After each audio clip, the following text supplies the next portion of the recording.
Shalom. Let they give all praises, honor, and glory to Yahweh, Ba'ashem Yahushua. Double honors to the apostles and elders at GMS.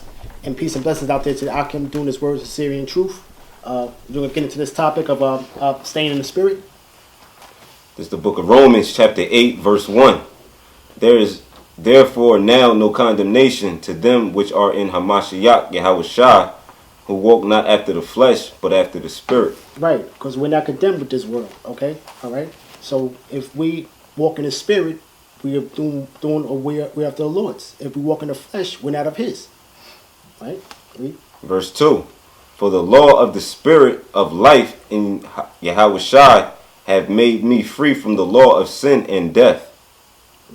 For what the law could not do, in that it was weak through the flesh, the Most High sending his own Son in the likeness of sinful flesh, and for sin condemned sin in the flesh. Right, because we couldn't do the whole law, and according to the Old Testament. So the Heavenly Father sent down his Son, Yahushua, in the form of sinful flesh to condemn the world through the flesh.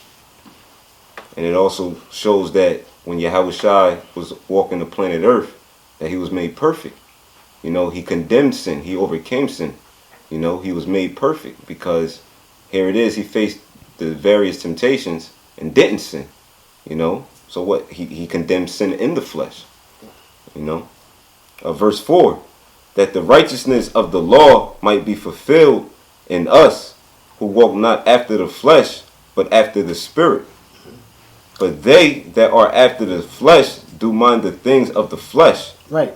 They that are of the flesh mind the things of the flesh, or the things of this world. Okay. Getting into clubs, messing with too many women, just the temptations of this world. All right. You can easily be taken by it, though. But us and we stay in this truth, though. We stay in the spirit. Okay. So we don't going to be subject unto that. Right. But they that are after the spirit, the things of the spirit. Right. And that's what we do. We stay in the spirit, okay? So we mind the things of the spirit. And what is that? Doing his work. Doing his work of Yahweh Ba'ashem Yahushua. And keep continuing to pushing this truth and doing his work. Okay. Verse 6. For to be carnally minded is death, but to be spiritually minded is life and peace. Right, because we're not bound by these chains of being carnal-minded and being living of the flesh. We're free. Because we're in the spirit. Because the carnal mind is enmity against the Most High. For it is not subject to the law of the Most High, neither indeed can be. Right, because we in the flesh, though, we're not bound by the law. But if we live in the flesh, though, we're bound by the law. We're going to be judged by the law. Right? Get to James. This is James chapter 1, verse 12. Blessed is the man that endureth temptation. For when he is tried, he shall receive the crown of life, right, which the Lord hath promised to them that love him. Right, and the Lord said that if you overcome the temptation, he's going to give you the crown of life. Okay? That's right, because what? Ultimately, you know, we have to endure temptations. You know, the Lord said, for if you keep the word of my patience, I will keep you from the hour of temptation. You know, so what? The Lord ultimately is telling us that we have to go through the struggles. We got to go through the afflictions. We got to go through the tribulations and overcome it. You know, and if we overcome it, the Lord is going to allow it to where we don't take the RFID chip, where we don't take the mark of the beast, so we don't be judged with the 2/3 by way of the thermonuclear missiles. Reading on, it says, verse 13, let no man say when he is tempted, I am tempted of the Most High.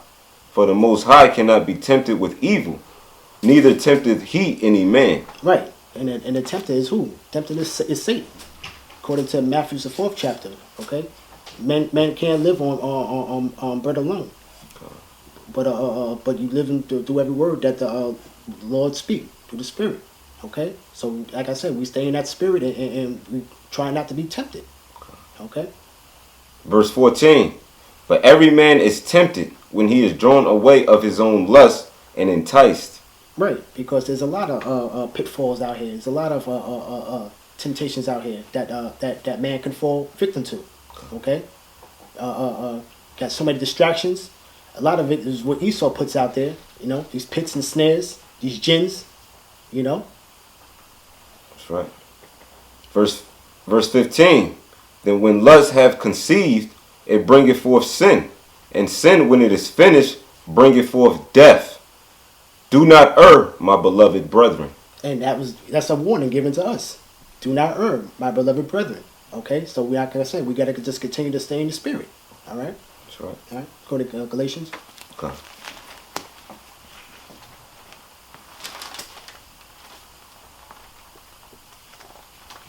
It's the book of Galatians, chapter 6, verse 7. Be not deceived, the Most High is not mocked. For whatsoever a man soweth, that shall he also reap. For he that soweth to his flesh shall of the flesh reap corruption. But he that soweth to the Spirit shall of the Spirit reap life everlasting. Right, and that's the fruit of your doings, though, because like I said, if you're going by the flesh, your body is corrupt. Okay, incorruption is being in the spirit, right? And if I could add, what flesh decomposes, man. This flesh dies. You know, here it is. When the individual dies, after the third day, the body starts to decompose. But what the spirit always lives. Quickening. You know, it's the spirit that quickeneth. When you look up that word quickeneth, it means alive. You know, so the spirit is what makes you alive. When this flesh goes into the grave, and you know, as they say, dust to dust, ashes to ashes, what does the spirit do? Go back to the Heavenly Father. Because it's what? Everlasting. You know, so what? The scriptures tell us in St. John, the 6th chapter, the 63rd verse, that the word is a spirit. You know, so if we stay occupied in the spirit, which is the word, we're going to reap life everlasting. You know, which is the kingdom. Right. Verse 9, it says, and let us not be weary in well-doing, for in due season we shall reap if we faint not. Right.